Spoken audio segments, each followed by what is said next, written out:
बहुत important question, board exam में पूछे जाने की संभावना बहुत ज़्यादा। तो आपका जो चैप्टर 17 का क्वेश्चन नंबर क्लास 10th में 7th है, वो क्या कह रहा है कि vertical tower is 20 metre high, यानी कि एक वर्टिकल टावर है बच्चा जो कितना हाइट है उसका 20 मीटर, ये गिवन है 20 मीटर हाइट। अब क्या कह रहा है सर आपसे, यहाँ पर कह रहा है कि a man at some distance from the tower, यानी टावर से कुछ दूरी पर है, knows that the cosine of the angle of the elevation of top of tower is 0.53। अब कोसाइन का मतलब क्या है, कॉस, और कॉस थीटा कितना है उनको पता है, उन भाई साहब को पता है कि जो कॉस थीटा है वो कितना है, ये आपका 0.53, वैल्यू कितना है 0.53, यानी यहाँ पर एंगल का वैल्यू दे दिया है, एंगल का डायरेक्ट वैल्यू दे दिया आपको। ठीक है, अब क्या कह रहा है आपसे, अब कह रहा है ठीक है, know that the question of the tower इतना 53, how far is the standing from the foot of the tower, यानी यहाँ पर आपसे क्या पूछ रहा है, ये पूछ रहा है, इसको आप क्या लेट कर लो, इसको आप एक्स लेट कर लीजिए, इसको मान लीजिए ए, इसको मान लीजिए बी, और इसको मान लीजिए सी, और ये आप क्या कर लीजिए, लेट कर लीजिए, आपका आंसर आ जाएगा। आप चलिए सॉल्व कर लेते हैं। कॉस का वैल्यू क्या होता है, बेस अपॉन हाइपोटेनस, तो बेस कितना है यहाँ पर, इसको आप क्या मान लो, हाइपोटेनस को मान लेते हैं, चलो ए सी मानिए, है ना, ये 20 मीटर, या तो इसको चलो एच ही मान लेते हैं, कोई दिक्कत नहीं है, एच मान लेते हैं। अब कॉस थीटा, तो कॉस 0.53 वैल्यू किसकी है, एक बाप के बुक में ही गिवन है, 0.53 वैल्यू है सर कॉस 58 डिग्री की, कॉस 58 डिग्री की, है ना। अब ये क्या होता है, बेस अपॉन हाइपोटेनस, बेस का मतलब क्या हो जाएगा बच्चा BC, और हाइपोटेनस का मतलब क्या हो जाएगा AC। अब यहाँ पर BC का मतलब कितना है x है, और AC का मतलब कितना है सर h है। ये हो गया आपका x, और ये आपका कितना हो गया h। कॉस 58 डिग्री का वैल्यू कितना है, तो यहाँ पर आप लिखेंगे 0.53 इज इक्वल्स टू, अब BC का मतलब क्या हो गया सर, ये आपका हो गया, चलो ठीक है मान लेते हैं BC, यानी कि ये हो गया आपका x, ये क्या हो गया बच्चा, आपका x हो गया। हाइपोटेनस की बात करें तो हाइपोटेनस क्या होता है, बहुत ध्यान समझो, जो आपको हाइपोटेनस होता है, आपने पढ़ा है पाइथागोरस थ्योरम, तो hypotenuse square is equals to perpendicular square plus base square, बहुत ध्यान समझिएगा, perpendicular square plus base square, तो h की जगह पर आप क्या रखोगे, परपेंडिकुलर स्क्वायर यानी कि 20 स्क्वायर प्लस बेस स्क्वायर यानी कि x स्क्वायर, बहुत ध्यान समझना, है ना। अब यहाँ पर क्या लिखोगे, अब लेकिन एक चीज़ ध्यान दीजिए कि आपका हाइपोटेनस स्क्वायर किसके इक्वल होता है, perpendicular square plus base square के इक्वल होता है, लेकिन चलो अच्छा मैं साइड में कर देता हूँ एक चीज़, ये चीज़ मैं साइड में कर देता हूँ, बहुत ध्यान दीजिएगा इस चीज़ को, इसमें यही आपका टर्निंग पॉइंट है, इसीलिए क्वेश्चन आपका इम्पॉर्टेंट हो जाता है। यहाँ पर आप लिखोगे since hypotenuse square is equals to perpendicular square plus base square, इसको साइड में कर लेना। तो हाइपोटेनस क्या बच्चा, यहाँ पर आपने स्मॉल h माना, तो h स्क्वायर परपेंडिकुलर स्क्वायर यानी कितना हो जाएगा, तो ये आपका हो जाएगा 20 स्क्वायर प्लस बेस यानी कि आपने कितना लेट किया है x स्क्वायर। अब ये स्क्वायर जब उस साइड जाएगा तो कितना हो जाएगा बच्चा, √20 स्क्वायर प्लस कितना हो जाएगा, x स्क्वायर हो जाएगा, 20 स्क्वायर प्लस x स्क्वायर हो जाएगा ना। तो यहाँ से हाइपोटेनस की वैल्यू कितनी आ गई, 20 स्क्वायर प्लस x स्क्वायर आ गया। अब सॉल्यूशन मैं यहाँ से कर रहा हूँ, बहुत ध्यान से देखिएगा।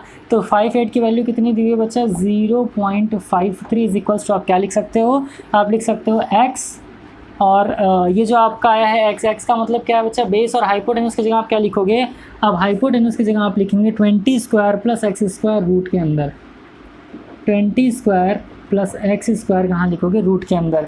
अब क्योंकि आपको रूट को क्या करना है सर, ख़त्म करना है, तो यहाँ पर आप कर देंगे squaring both side, squaring both sides. तो ये क्वेश्चन इसीलिए इम्पॉर्टेंट है।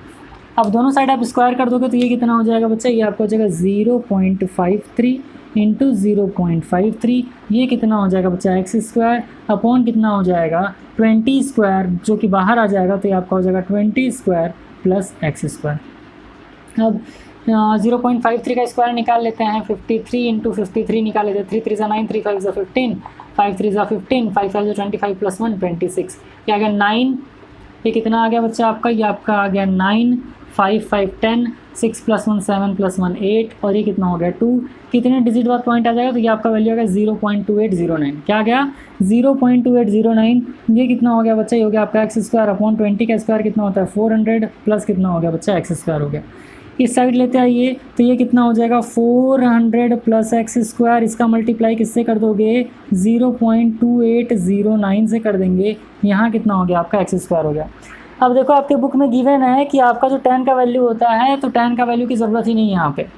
अब 0.2809 का मल्टीप्लाई एक बार इसके साथ करेंगे एक बार इसके साथ करेंगे, क्योंकि बचपन से आप पढ़ते आ रहे हो कौन सा भाई ये है तो मल्टीप्लिकेशन ओवर कुछ एक प्रॉपर्टी है ना, वो प्रॉपर्टी है ठीक। तो इसका मल्टीप्लाई इसमें कर दोगे, एक बार कमेंट करके मुझे बता दीजिएगा, कमेंट करके बता दीजिएगा ये कौन सी प्रॉपर्टी है, डिस्ट्रीब्यूटिव प्रॉपर्टी है कोई और प्रॉपर्टी बताना।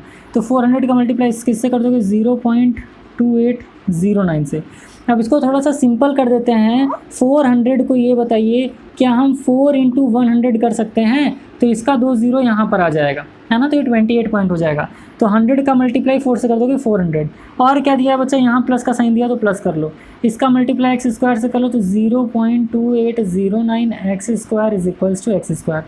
एक्स स्क्वायर वाले को एक साथ कर देंगे तो ये कितना हो जाएगा बच्चा x square minus 0.2809 x square कर दिया आपने, इज इक्वल्स टू कितना हो गया बच्चा, ये उस साइड चला गया तो ये कितना हो जाएगा, इसका मल्टीप्लाई इससे कर दो तो आपका हो जाएगा 4 × 28.09 हो गया। अब यहाँ से एक्स स्क्वायर कॉमन कर लीजिए, एक्स स्क्वायर कॉमन कर लोगे तो कितना हो जाएगा 1 माइनस 0.2809 इज इक्वल्स टू कितना हो जाएगा 4 9 × 36, पॉइंट लगा लो 8 4 × 36, कैरी 3 4 2 × 8, 8 + 3 कितना हो गया सर 116.36 हो गया।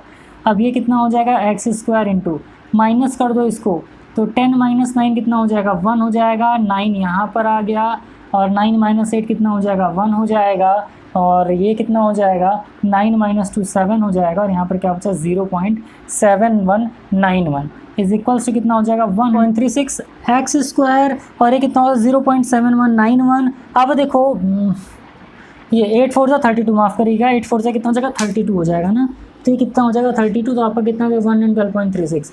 अब यहाँ पर कितना आ गया बच्चा 112.36 आ गया।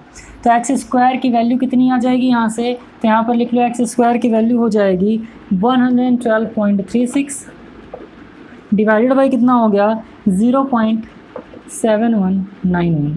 इसको कटपिट करना मल्टीप्लाई करके तो ये आपका कितना आ जाएगा, ये आपका आ जाएगा 1256 और 0.25 1256.25 आ जाएगा। और जब इसको आप सॉल्व करोगे 125.625 ना 125 हाँ ये 12 10 120 और 36 कितना हो जाएगा सर 36 और 120 156, हाँ तो ठीक है।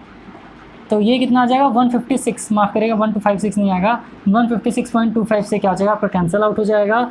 अब एक्स स्क्वायर है उधर जा कर के रूट आ जाएगा तो 156.25 सॉल्व करने के बाद ये किसकी वैल्यू आ जाएगी बच्चा, तो ये आपका आ जाएगा 12.5 मीटर का। तो एक्स की वैल्यू कितनी आ गई 12.5 मीटर, और यही आपको क्या था आंसर पूछा था। तो चलिए मैं उम्मीद कर रहा हूँ ये चीज़ें आपको समझ में आई होगी। क्वेश्चन नंबर इसी तरीके 7 भी आपका ख़त्म हो गया। देखो बच्चा इस वीडियो लेक्चर को बहुत ज़्यादा लेंदी नहीं करते हैं, तो यहीं पर इस वीडियो लेक्चर को एंड करते हैं।